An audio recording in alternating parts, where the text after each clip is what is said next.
चलिए, तो अब हम लोग कोवैलेंट बॉन्ड और कोऑर्डिनेट और डेविड बॉन्ड को समझते हैं। कोऑर्डिनेट या डेविड बॉन्ड दोनों में से जो नाम होगा। कोवैलेंट बॉन्ड सब लोग जानता है, हम लोग पढ़े भी हैं 10th में कि इलेक्ट्रॉन के शेयरिंग से जो बॉन्ड का फॉर्मेशन होता है उसको हम लोग क्या बोलते हैं, covalent bond. Bond form by the sharing of electron is known as covalent bond. अच्छा, एक चीज में टर्म आता है कोवैलेंसी। क्या? कोवैलेंसी। कोवैलेंसी क्या होता है? Number of unpaired electrons. क्या? नंबर ऑफ अनपेयर्ड इलेक्ट्रॉन्स या नंबर ऑफ बॉन्ड्स। यानी कोई भी अनपेयर्ड इलेक्ट्रॉन्स क्या होता है जान ही रहे हो। जैसे एक ऑर्बिटल में मैक्सिमम कितने इलेक्ट्रॉन हो सकता है? दो, है ना। दो इलेक्ट्रॉन हो सकता है, उसमें से एक इलेक्ट्रॉन हटा लिए तो पेयर मतलब क्या? दो इलेक्ट्रॉन एक साथ को पेयर बोलते। कोई भी दो चीज साथ में उसको पेयर। तो नंबर ऑफ अनपेयर्ड इलेक्ट्रॉन जितना होगा उतना तुम्हारा कोवैलेंसी होगा। यहाँ लिख देते हैं number of unpaired electron. Number of unpaired electron is equal to covalency, और यही is equal to number of bonds भी होता है। यानी जितना ज्यादा कोवैलेंसी उतना ज्यादा नंबर ऑफ बॉन्ड्स होगा। तो मैंने बात है, जैसे एग्जांपल में हम बताते हैं इसका एग्जांपल। जैसे एग्जांपल में अगर हम लोग लेते हैं, क्या लेंगे? एग्जांपल में अगर लेते हैं जैसे बेरिलियम Be4, बेरिलियम को लेते हैं Be4 को। तो बेरिलियम जो Be4 है इसका अगर कॉन्फ़िगरेशन लिखे तो कैसे लिखाएगा? 1s2 और 2s2, यही होगा। अच्छा, इसमें तुम्हारा s ऑर्बिटल है, s में कितना होता है?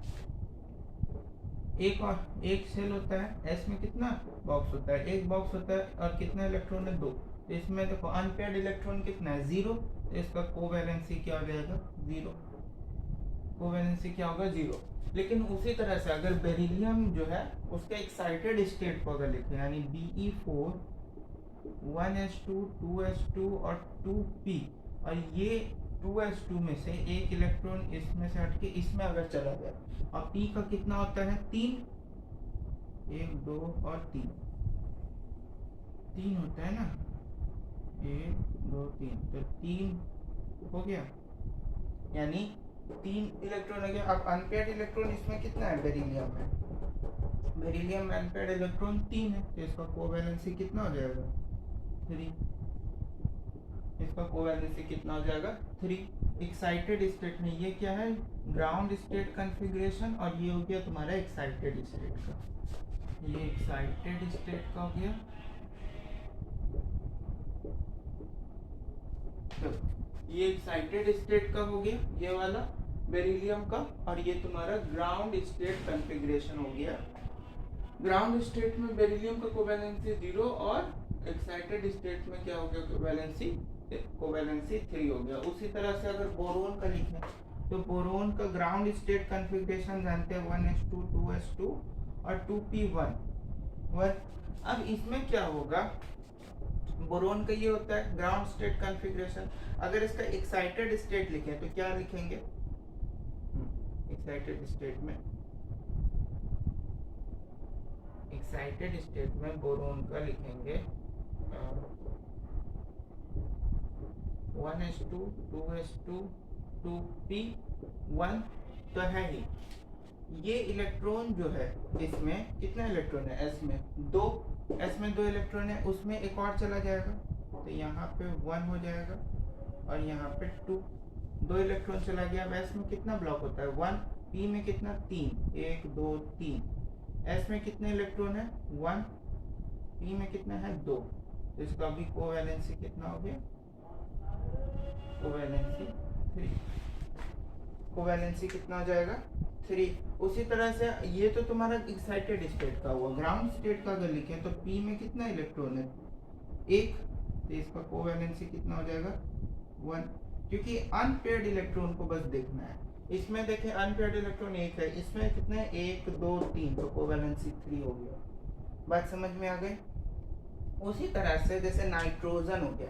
अब नाइट्रोजन जो होता है ना, नाइट्रोजन वो NCl3 बनाता है। क्या बनाता है? NCl3 और फास्फोरस जो है वो दोनों बनाते हैं। नाइट्रोजन जो है वो केवल NCl3 का फॉर्मेशन करता है, लेकिन फास्फोरस जो है वो तुम्हारा PCl3 का भी फॉर्मेशन करता है और PCl5 का भी फॉर्मेशन करता है, दोनों का फॉर्मेशन करता है। फास्फोरस और नाइट्रोजन केवल NCl3 का फॉर्मेशन करता है। उसी तरह से अगर हम लोग लिख ले सल्फर का, क्लोरीन का, जैसे सल्फर का कितना होता है 16, तो इसका कोवैलेंसी क्या हो जाएगा? सल्फर का अगर बनाओ तो 1s2 2s2 2p6 2p6 3s2 3p6, ये हो गया। Sorry 1s2 2s2 2p6 2p4। Sulphur का ये कॉन्फ़िगरेशन हो गया। अब देखो, अब इसका S में कितना इलेक्ट्रॉन है? 2।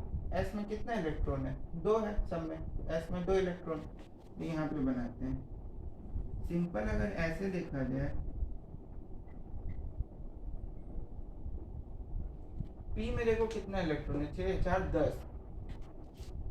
S में तो 2 इलेक्ट्रॉन, P में 10। 1 2 3 4 5 6 हो गया। मैक्सिमम तो 6 इलेक्ट्रॉन रह सकते हैं, 6 है। तो इसमें तो अनपेयर्ड इलेक्ट्रॉन मेरा है नहीं, तो इसका कोवैलेंसी तो 0 होगा। लेकिन अगर इसको एक्साइटेड स्टेट में लिखें, इसका एक्साइटेड स्टेट में अगर इसको लिखते हैं तो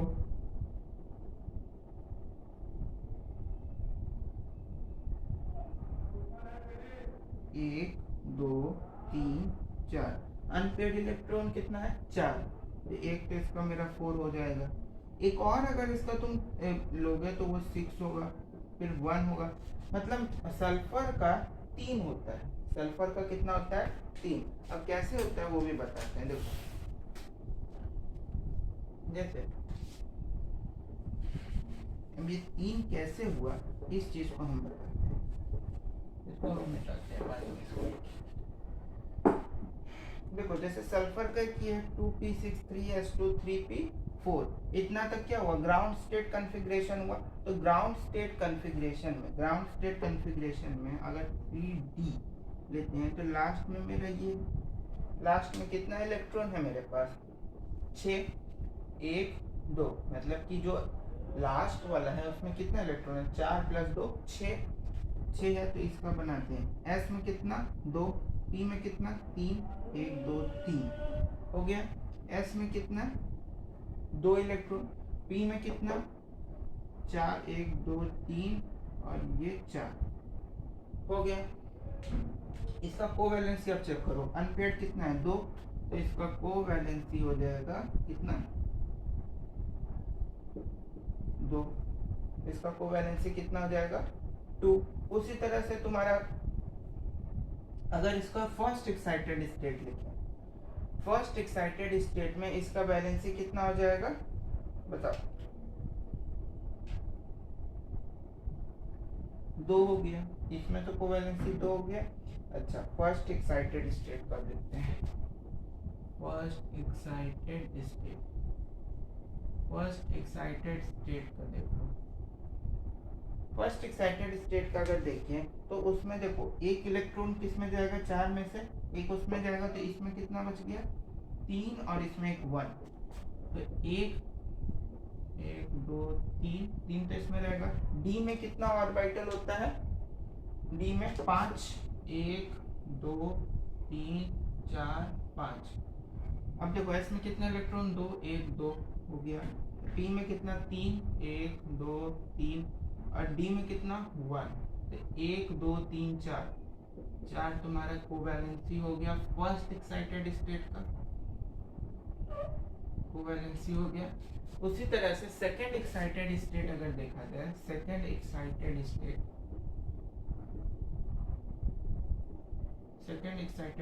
तो इसमें से एक इलेक्ट्रॉन घट के इसमें चला जाएगा। तो 1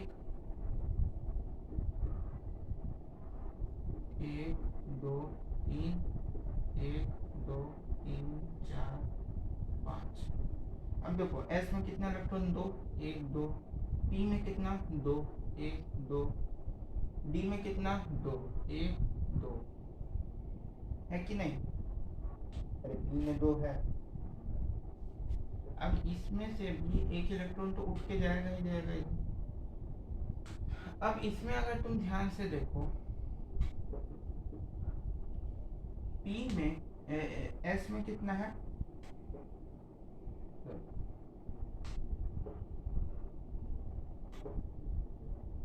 अब देखो कितना इलेक्ट्रॉन हुआ। हाथ में क्या करेंगे, एक इलेक्ट्रॉन को उधर ट्रांसफर करते रहना है।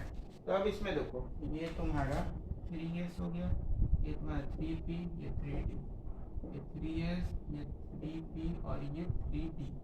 अब गिने इलेक्ट्रॉन 1 2 3 4 5 6, तो इसका कोवैलेंसी कितना हो जाएगा 6। कोवैलेंसी कितना हो गया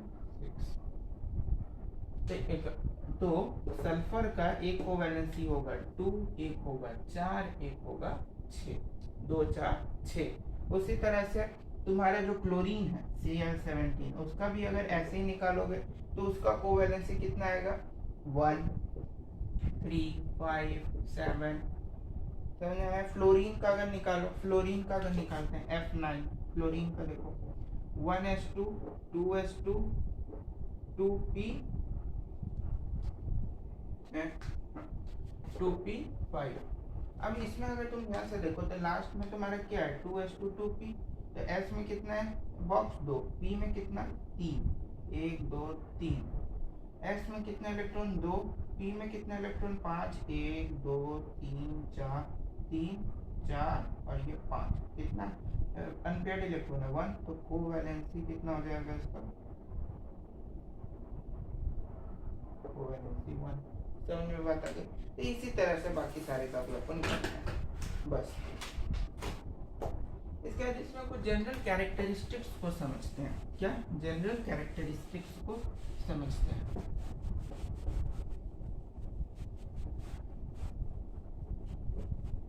जनरल कैरेक्टरिस्टिक्स में जैसे कि इनका जो मेल्टिंग पॉइंट होता है वो बहुत कम होता है।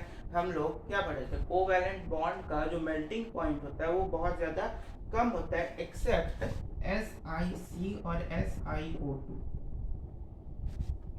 अब ये जो SiO2 है इसको सिलिका बोलते हैं। इसको क्या बोलते हैं? सिलिका। और इसको बोलते हैं कार्बोनियम। क्या बोलते हैं? कार्बोनियम। इसको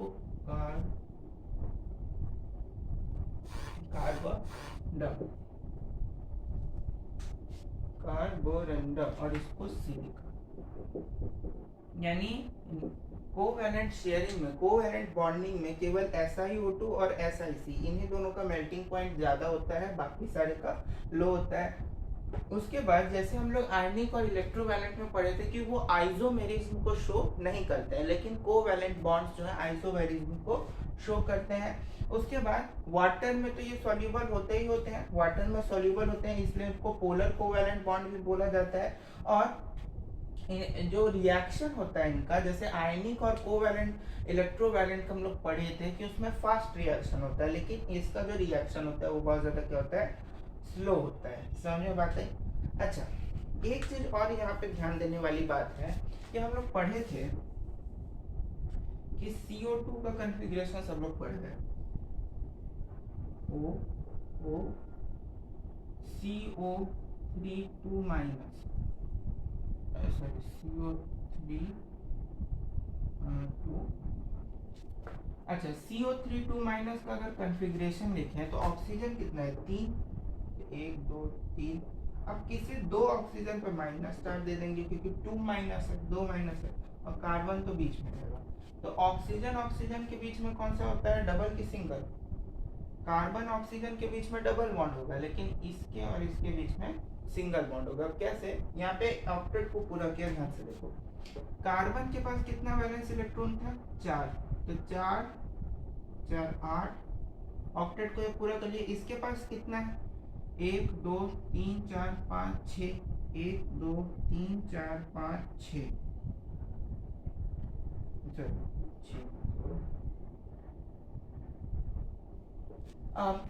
इसके पास तो 6 इलेक्ट्रॉन है, ये है ना, इसके पास 6 इलेक्ट्रॉन है ही। वैलेंस शेल में ऑक्सीजन का कितना इलेक्ट्रॉन होता है 6, तो देखो 1 2 3 4 5 6 7 8 9 10 ये नियॉन की कॉन्फ़िगरेशन को ले लिया ये पूरा, और उसके बाद ये जो है 1 2 3 4 5 6 7 8 ये ऑक्टेट को पूरा कर लिया।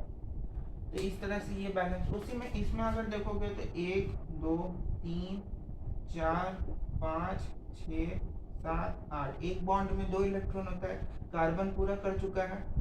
ऑक्सीजन के पास कितना है ध्यान से देखो, एक माइनस है यानी एक एक्स्ट्रा इलेक्ट्रॉन लिया है, तो 1 2 3 4 5 6 और एक 7 एक इलेक्ट्रॉन एक्स्ट्रा लिया, 1 2 3 4 5 6 7 एक इलेक्ट्रॉन एक्स्ट्रा लिया। वैलेंस शेल में ऑक्सीजन के 6 इलेक्ट्रॉन होता है, निगेटिव चार्ज 1 है दोनों में, तो दोनों एक एक इलेक्ट्रॉन एक्स्ट्रा लेगा, तो इस पे 7 हो गया। 1 2 3 4 5 6 7 8 9 और एक, अच्छा हाँ 9 हो गया। उसके बाद एक चीज अगर इसमें हम लोग देखें तो 10वां भी ये पूरा नहीं कर रहा है, ये अभी 10 पूरा नहीं कर रहा है। तो इसमें क्या होता है कि अगर ये 10 पूरा नहीं कर रहा है तो ये एक इलेक्ट्रॉन को ऐसे ही लेगा, क्योंकि यहाँ पे निगेटिव चार्ज है। यहाँ पे कौन सा चार्ज है? निगेटिव। 1 2 3 4 5 6 7 8 9 10, ठीक है। तो 10 इलेक्ट्रॉन को ये पूरा किया, यहाँ पे भी पूरा कर लिया। 1 2 3 4 5 6 7 8 1 2 3 4 5 6 7 8 9 10 हो गया पूरा। ये भी पूरा कर लिया, ये भी पूरा कर लिया, और कार्बन तो वैसे ही पूरा किया हुआ है। समझ में बात आ गई होगी। तो बस इतना ही था कोवैलेंट बॉन्ड में। अब हम लोग जान लेते हैं कोऑर्डिनेट बॉन्ड को, ठीक है। चलिए तो अब कोऑर्डिनेट बॉन्ड को समझते हैं। कोऑर्डिनेट बॉन्ड क्या होता है? कोऑर्डिनेट मतलब होता है किसी को जो कोई चीज जो है डोनेट कर देना, यानी कोई चीज किसी को दे देना।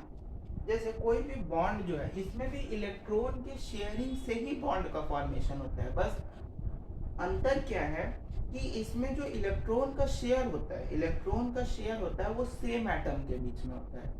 इसमें इलेक्ट्रॉन का शेयर किसके बीच में होता है? सेम एटम के, यानी जो इलेक्ट्रॉन है वो किसी सिंगल एटम, किसी वन एटम के ही पास से दूसरे में ट्रांसफर होगा। जैसे अगर हम लोग ओजोन की बात करें, O3 ऑक्सीजन में ओजोन का, जिसमें ऑक्सीजन कितना है? 3 ऑक्सीजन बना दिए। अब देखो इस पे ये ऑक्सीजन पे पहले तुम्हारा वैलेंस इलेक्ट्रॉन कितना था? 6 था, तो 6 इसके साथ 2 गया, 2 इसके साथ गया, और इसमें कितना है? 1 2 3 4 5 6। अच्छा ये देखो, ये अपने ऑक्टेट को पूरा किया और ये भी अपने ऑक्टेट को पूरा कर लिया, ऑक्टेट को पूरा कर लिया। तो ये तो तुम्हारा इतना कोवैलेंट बॉन्ड बनता है, और ऑक्सीजन के बीच में डबल डबल बॉन्डिंग बनता है, इतना तो कोवैलेंट बॉन्ड बनता है। इसके पास जो 2 इलेक्ट्रॉन बचा हुआ है, ये तो इसके साथ इलेक्ट्रॉन इसके साथ कितना शेयर किया? 2। खर्च कितना हुआ? 1 2 ही इलेक्ट्रॉन नहीं अपना इसके साथ खर्च किया, बाकी इसके पास बचा कितना है? 4। उस 4 में से ये 2 इलेक्ट्रॉन जो है, 2 इलेक्ट्रॉन क्या करेगा? इसको ट्रांसफर कर देगा, तो ये भी अपना ऑक्टेट को क्या किया? पूरा कर लिया। यानी केवल ये वाला जो ऑक्सीजन था ये इसमें से इलेक्ट्रॉन को लिया, और ये जो ऑक्सीजन था इसको डोनेट किया। तो यहाँ पे ये तुम्हारा क्या हो गया? ये तुम्हारा डोनर हुआ। ये क्या हुआ? डोनर, जो कि लुईस बेस के हिसाब से काम करता है। और ये तुम्हारा एक्सेप्टर हुआ। ये क्या हुआ? एक्सेप्टर, जो कि इलेक्ट्रॉन को एक्सेप्ट किया, और इसको हम लोग लुईस एसिड बोलते हैं। जो भी लुईस एसिड, इसमें नहीं, इसको यहाँ पे और अच्छे से भी समझाएंगे। लुईस एसिड क्या होता है? जो H+ आयन को लेता है। तो यहाँ पे हम ऐसे ही बता रहे हैं कि ये डोनर हुआ। ये क्या हुआ? डोनर, यानी कि जो डोनेट किया, और ये क्या हुआ? एक्सेप्टर, जो एक्सेप्ट किया। इसको यहाँ पे और अच्छे से भी समझाते हैं इसमें। अच्छा, इतना बात O3 का समझ में आ गया। अब हम लोग देख लेते हैं, पहला हो गया, दूसरा PO3-4 यानी H3PO4। H3PO4 कब देखते हैं? तो H3PO4 में ध्यान से अगर देखते हैं तो फास्फोरस के इसमें फास्फोरस के आसपास कितना हाइड्रोजन है? 3, 1 2 3 हाइड्रोजन, और ऑक्सीजन देखो 4 दे दिया ऑक्सीजन, और 3 हाइड्रोजन दे दिया। अब देखो फास्फोरस के पास मैक्सिमम कितना इलेक्ट्रॉन बॉन्ड बना सकता है? 5 बना सकता है। 1 2 3 4 5 5 फॉस्फोरस का अगर वैलेंसी हम लोग देखें तो कितना होता है 2 8 5 2 8 5 तो मैक्सिमम तो 5 बॉन्ड बना सकता है। अच्छा एक चीज बताओ फॉस्फोरस जो है फॉस्फोरस अच्छा इस ऑक्सीजन के पास इसमें अपना एक बॉन्ड को ये खर्च किया इसमें भी अपना एक बॉन्ड को खर्च किया इसमें भी इस अपने एक बॉन्ड को खर्च किया अभी भी इसके पास अच्छा मैक्सिमम तो 5 बना सकता है तो 5 में ये अपना एक इलेक्ट्रॉन इस बॉन्ड में खर्च किया इस वाले में एक इलेक्ट्रॉन इस वाले बॉन्ड में खर्च किया एक वाला इसमें तो ये ऑक्सीजन को कितना मिल गया अब ध्यान से देखो इस ऑक्सीजन को 8 मिला इस ऑक्सीजन को कितना मिला 1 2 3 4 5 6 7 8 ये भी तो जुड़ेगा तो यहाँ तक तुम्हारा क्या चला कोवैलेंट बॉन्ड सेम चीज यहाँ पे भी इस ऑक्सीजन के साथ है कोवैलेंट बॉन्ड और सेम चीज इस ऑक्सीजन के साथ भी है कोवैलेंट बॉन्डिंग हो गया। अब ये जो फॉस्फोरस है ये इसके पास 2 इलेक्ट्रॉन अभी भी बचा हुआ है क्योंकि अपना 3 इलेक्ट्रॉन तो यहाँ से खर्च किया 2 इलेक्ट्रॉन अभी बचा है तो 2 इलेक्ट्रॉन क्या करेगा ऊपर वाले ऑक्सीजन को कोऑर्डिनेट कर देगा दान दे देगा तो इसको में कितना बच गया 2 इलेक्ट्रॉन इसके पास आ गया। अब क्या फॉस्फोरस के पास इलेक्ट्रॉन बचा नहीं बचा तो ये जो कोऑर्डिनेट ये जो इलेक्ट्रॉन दिया इसी को कोऑर्डिनेट बॉन्ड बोला जाता है। अब ये देखो हाइड्रोजन तो ऐसे ही हीलियम गैस का कॉन्फ़िगरेशन लिया तो वो तो स्टेबल ही है यहाँ पे फॉस्फोरस मेनली 2 इलेक्ट्रॉन जो है ऑक्सीजन को देता है उसी तरह से ये भी हो गया। अब H3O+ का देखते हैं H3O+ का ऑक्सीजन के पास कितना इलेक्ट्रॉन वैलेंस में 1 2 3 4 5 6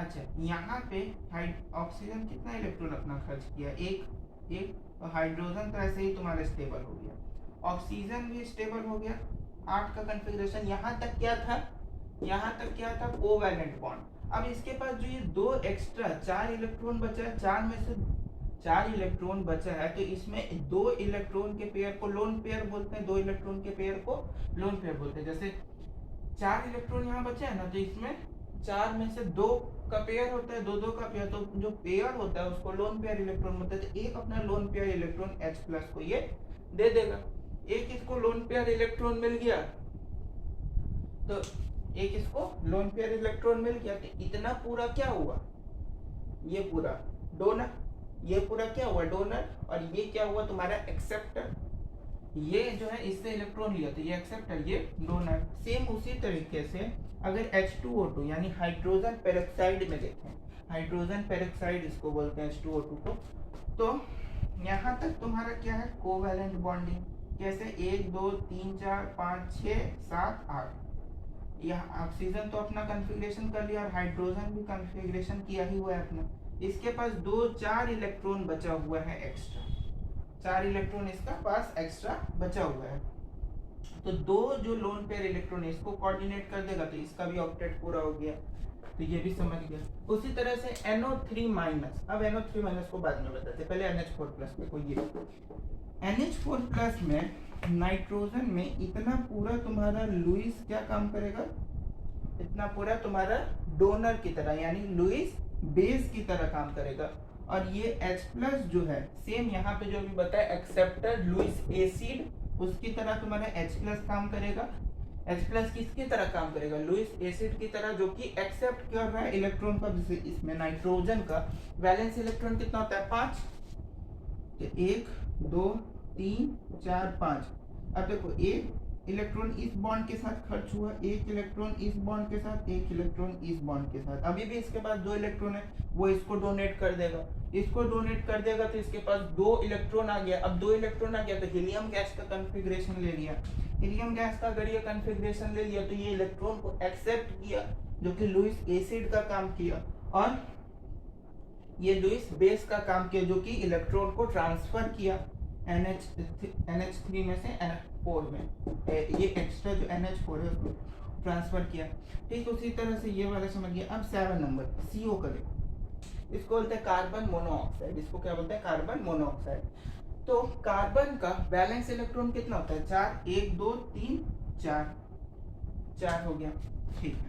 ऑक्सीजन में कितना होता है, 1 2 3 4 5 6 7 5 6 होता है, ठीक है। अच्छा कार्बन, एक बात बताओ, क्या ये अपने कॉन्फ़िगरेशन को पूरा किया है? 1 2 3 4 5 6 ही इसके पास हो पा रहा है, लेकिन ऑक्सीजन तो भाई पूरा किया है, 1 2 3 4 5 6 7 8 ऑक्सीजन पूरा तो किया। और इसका खर्च कितना हुआ है, मात्र 2 इलेक्ट्रॉन। बॉन्ड शेयरिंग में तो केवल 2 ही इलेक्ट्रॉन खर्च हुआ ना, तो बॉन्ड शेयरिंग में जो अब कार्बन के पास जो 1 2 3 4 ऑक्सीजन 1 2 3 4 5 6, अब यहाँ पे ये 6 5 6 इलेक्ट्रॉन इसके पास है, कार्बन के पास कितना है, 4। तो ये अपना दोनों इलेक्ट्रॉन तो इस बॉन्ड में खर्च किया, बचा इसके पास कितने की कमी है, 2 की। और ऑक्सीजन अपना 2 इलेक्ट्रॉन जो है इसको क्या करेगा, डोनेट कर देगा, तो इसके पास भी 2 इलेक्ट्रॉन आ गया। अब ये 8 पूरा कर लेगा, ये भी 8 पूरा कर लेगा। तो ये जो एरो के हिसाब से दिखाते हैं ना कि इतना 2 इलेक्ट्रॉन 2 लोन पेयर इसके पास चला गया, वो क्या होता है, कोऑर्डिनेट बॉन्ड में। समझ में बात आ गई? बस उसी तरह से अच्छा NO3 माइनस का दिखाता हूँ। NO3 माइनस का देखते हैं, NO3 माइनस का। NO3 माइनस में ऐसे समझो जैसे नाइट्रोजन, ऑक्सीजन कितना 3, ऑक्सीजन कितना है 3, और किसी एक ऑक्सीजन पे माइनस चार्ज लगा दिया। अब नाइट्रोजन मैक्सिमम कितना शो कर सकता है, नाइट्रोजन मैक्सिमम कितना शो कर सकता है, 5। तो 1 2 2 3 4 और 5। अब देखो इस ऑक्सीजन के पास कितना था, 1 2 3 4 5 6, 1 2 3 4 5 6, और ये एक निगेटिव चार्ज है तो 7, और ये एक इलेक्ट्रॉन ले लिया तो 8 हो गया।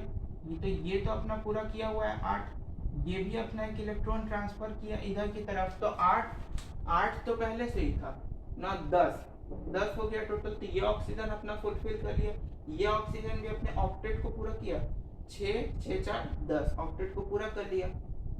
बच्चा इसके पास कितना इलेक्ट्रॉन नाइट्रोजन का, 2 इलेक्ट्रॉन इसको तो कोऑर्डिनेट कर लेगा, तो ये भी ऑक्टेट को देखो पूरा कर लिया, 1 2 3 4 5 6 7 8, जो इसका 2 इलेक्ट्रॉन था वो इसके पास चला आया, ऑक्टेट को पूरा कर लिया। सेम चीज है, 7 में बात आ गई। तो बस यही था तुम्हारा कोऑर्डिनेट बॉन्ड। अच्छा अब कुछ ऐसे भी कंपाउंड्स होते हैं, कुछ कंपाउंड ऐसे भी होते हैं जो कि तीनों प्रॉपर्टी, तीनों बॉन्ड फॉर्मेशन में आते हैं, जैसे कि आयनिक बॉन्ड में भी, कोवैलेंट बॉन्ड में भी, कोऑर्डिनेट और डेटिव बॉन्ड में भी। वो कौन कौन से 3 कंपाउंड, उनका नाम लिखते हैं, जैसे NaSO4,